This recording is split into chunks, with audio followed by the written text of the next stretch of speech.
Dios buscó al ser humano y lo encontró cargado de culpa, escondido entre los árboles. En el desierto el Señor le ordenó a Moisés que le hicieran un santuario, y el objetivo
era que ese santuario era para que Dios estuviese en medio de su pueblo.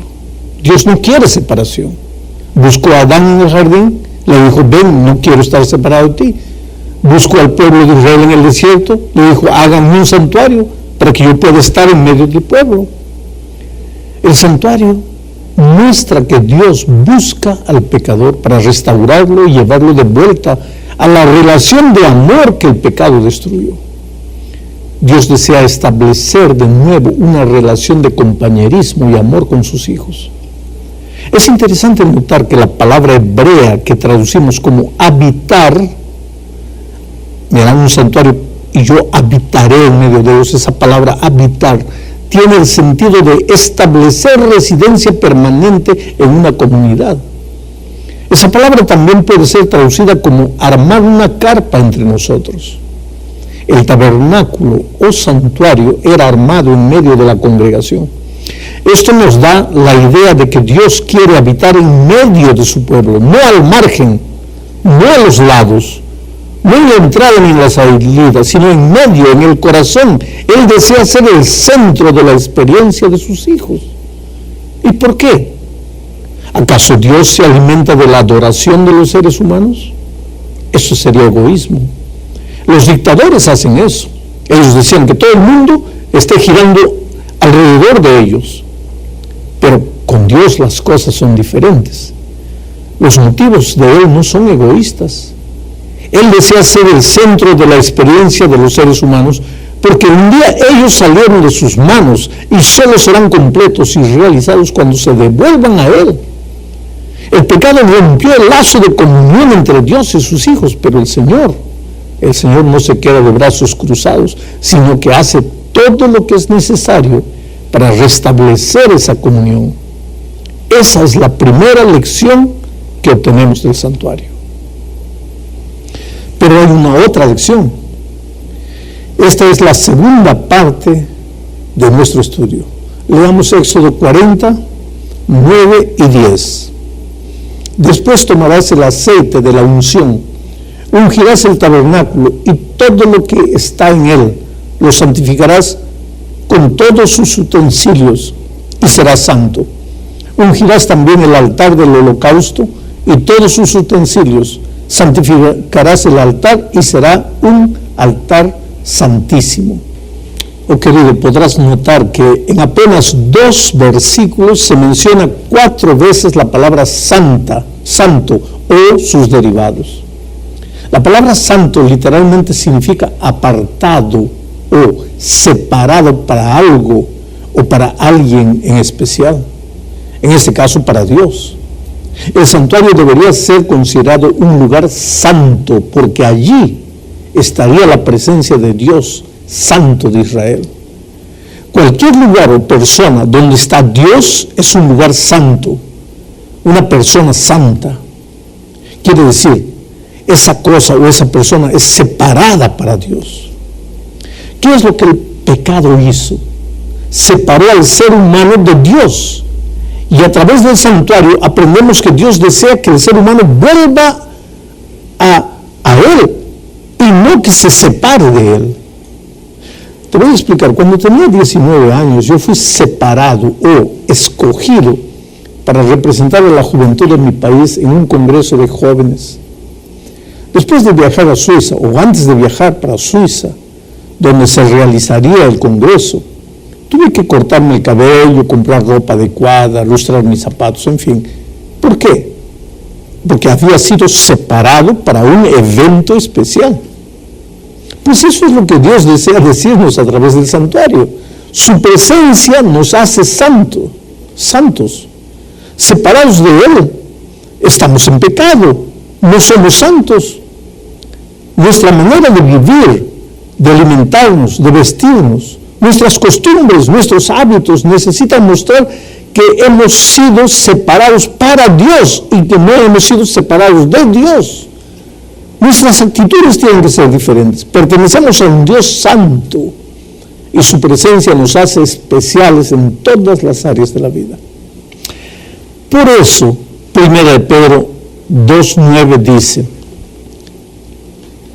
pero vosotros sois linaje escogido, real sacerdocio, nación santa, pueblo adquirido por Dios, para que anunciéis las virtudes de aquel que os llamó de las tinieblas a su luz admirable. Muy bien, queridos, ahora veremos las lecciones que podemos aprender de los utensilios del santuario. Había varios utensilios en el santuario. El primero era el altar de bronce. Este era el primer objeto que se encontraba al entrar al santuario. Estaba en el patio. En el altar se ofrecían los sacrificios y se vertía la sangre.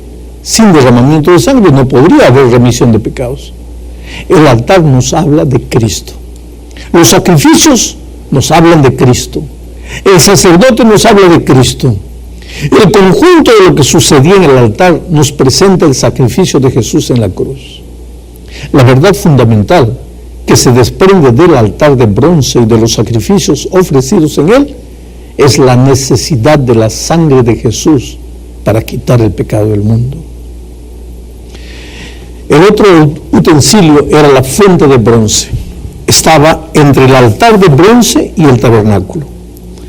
No servía para ofrecer sacrificios, sino para lavarse. Aarón y sus hijos hacían eso cada vez que se dirigían al altar para ofrecer un sacrificio. Esa fuente de bronce nos da la lección de que entrar al templo con los ojos en Jesús, ofrecer el sacrificio que Jesús ya ofreció en la cruz, nos purifica, nos lava, nos limpia. Bueno, el tercer utensilio era la mesa de los panes. Los panes sobre la mesa simbolizaban el cuerpo de Cristo. Jesús dijo: yo soy el pan. Este alimento, el pan, es indispensable al Hijo de Dios que quiere crecer en la estatura de un varón perfecto. Es indispensable que el cristiano coma el pan espiritual para no quedar un enano en la vida espiritual. El cuarto utensilio es el candelero. Ahora, diferente de los otros objetos del tabernáculo que eran hechos de madera, de acacia, recubiertos de oro, el candelero era totalmente de oro puro, forjado en una sola pieza. Era de oro batido, molido, quebrado, es decir, golpeado, o sea, labrado a martillo. Esto nos enseña que Cristo pasó por el sufrimiento, por el dolor, para ser nuestra luz. Uno de los elementos del candelero que es mencionado varias veces son las flores de almendro. Esas flores nos recuerdan a la vara de Aarón, que había brotado produciendo flores y almendras. Esta es una figura de la resurrección de Cristo. En el conjunto formado por el candelero, el aceite y las 7 lámparas ardiendo en el santuario, se puede ver también a Cristo representado por el Espíritu Santo. El quinto instrumento es el altar de oro. Era de madera de acacia cubierta de oro puro y nos habla esencialmente de Cristo. En el altar de oro el sacerdote ofrecía el perfume mientras afuera el pueblo oraba. Es una hermosa figura del Señor Jesús que presenta a Dios las oraciones de su pueblo intercediendo por él. El El sexto instrumento es el arca. En las instrucciones para el tabernáculo dadas por Dios a Moisés, el arca ocupa el primer lugar. Allí, dentro del arca, estaban las piedras con la santa ley de Dios. El pecado había quebrado esos principios, pero ellos continúan eternos y sagrados. Y finalmente, todo lo que sucede en el santuario nos lleva a entender que los principios divinos son eternos. La ley no nos salva, es Jesús el que es sacrificado por nuestros pecados, pero los principios divinos de la ley siguen siendo eternos. Cuando Dios se nos revela, Él parte del santuario y sale hacia el atrio. Nos presenta primero al que es objeto supremo de su corazón, a la persona de Cristo. Él es el camino para llegar al Padre y vivir en armonía con sus principios. Primero acudimos al atrio, al altar, luego a la fuente, y solo entonces podemos entrar en el santuario. Por eso, la persona de Cristo debe tener el primer lugar en nuestro corazón. Pero la ley de Dios está en el corazón del arca. Bueno, encima del arca estaba el propiciatorio. El propiciatorio representa el trono de Dios en medio de su pueblo.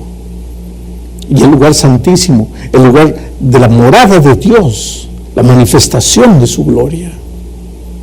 El arca y el propiciatorio estaban en el lugar santísimo. Y a este lugar el sumo sacerdote solo podía entrar una vez por año. ¿Para qué? Para purificarlo, simbolizando así la obra maravillosa de intercesión y de juicio que Cristo empezó el 22 de octubre del año 1844. En la cuarta parte de este estudio necesitamos ver que el santuario para Israel no era solo un aspecto de su vida, sino la vida misma. Toda la vida de los israelitas giraba alrededor del santuario. Cuando alguien pecaba, se dirigía al santuario en busca de perdón. Si se sentía desanimado o derrotado, corría al santuario en busca de fe, fuerza. Si necesitaba de consejo para tomar una decisión, era en el santuario que encontraba sabiduría. Y el santuario estaba abierto para todos, inclusive para los extranjeros que habitasen en Israel. ¿Y por qué el santuario? Porque allí, en el lugar santísimo, estaba la presencia de Dios. Y cuando el Señor desea comunicarse con su pueblo, lo hacía a través del santuario. Por eso, el santuario era llamado también de casa de oración o casa de la reunión. Ahora, querido, ¿cuál es la lección que aprendemos de todo esto? Que la religión no puede ser apenas un aspecto de nuestra vida, tiene que ser la vida misma. Todo debe girar en torno de nuestra comunión con Cristo. No podemos vivir la religión del sábado simplemente. La vida espiritual debe estar presente cuando compramos, cuando vendemos, cuando viajamos, cuando trabajamos, cuando nos divertimos. No podemos ser uno en el campo de deporte, en el trabajo, y otro en la iglesia. La comunión con Cristo tiene que manifestarse en todos los detalles de la vida. Pues ahora llegamos a la parte final y aquí hablaremos de dos salmos especiales. El primer salmo es de David y el segundo salmo es de Asaf. El salmo 27 es de David. Leo solo los versículos 4 y 5. Mira lo que dice. Una cosa he demandado a Jehová, esta buscaré, que esté yo en la casa de Jehová todos los días de mi vida, para contemplar la hermosura de Jehová y para buscarlo en su templo. Él me esconderá en su tabernáculo en el día del mal, me ocultará en lo reservado de su morada, sobre una roca me pondrá en alto. Oh querido, en este salmo Dios está en su templo. Y como David desea estar siempre en la presencia de Dios, ¿qué hace? Se dirige al santuario, o sea, al templo.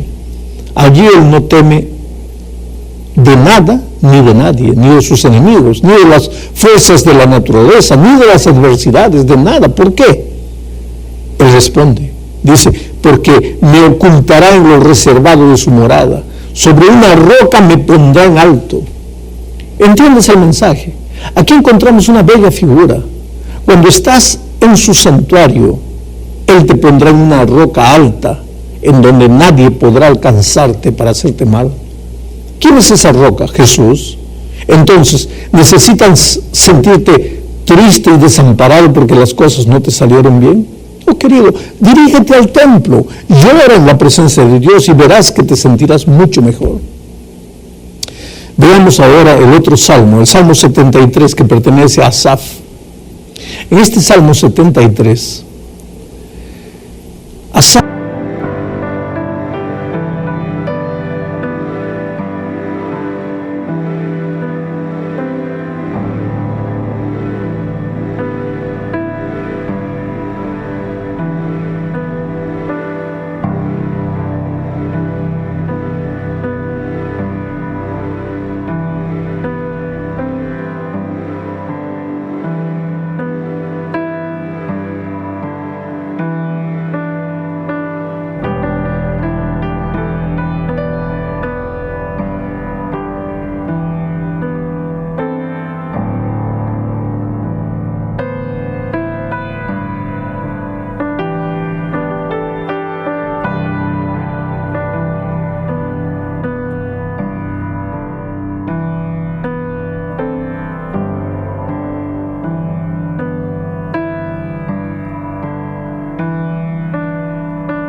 no entiende las injusticias de la vida y hasta ve su fe tambalear.